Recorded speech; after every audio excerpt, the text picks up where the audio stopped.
வணக்கம். இன்றைய சட்டக்கவசம் செய்திகள் வாசிப்பது தளபதி நித்யராஜ். ஆனமலை காவல் நிலையத்தில் கைப்பற்றப்பட்ட மதுபாட்டில்கள் அளிப்பு.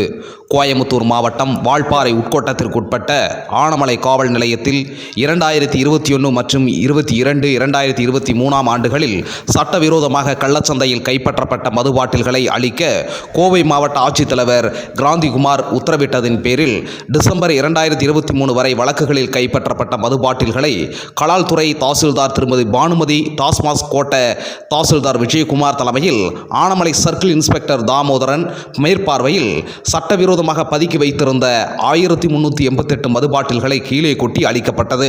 மேலும் காலி மதுபாட்டில்களை ஏலம் விடப்பட்டு அதில் வரும் தொகையை கருவூலத்தில் செலுத்த அறிவுறுத்தப்பட்டது. மேலும் ஆனமலை காவல் நிலையத்தில் கைப்பற்றப்பட்ட மதுபாட்டில்களில் இருந்த மதுக்களை கீழே ஊற்றி அளிக்கும் அனைத்து நிகழ்வுகளும் வீடியோக்களாக பதிவு செய்யப்பட்டது. இந்நிகழ்வில் சிறப்பு உதவி ஆய்வாளர்கள், தலைமை காவலர்கள் உடன் இருந்தனர். சட்டக்கவசம் செய்திகளுக்காக தலைமை நிருபர் ஏ. அப்பாஸ்.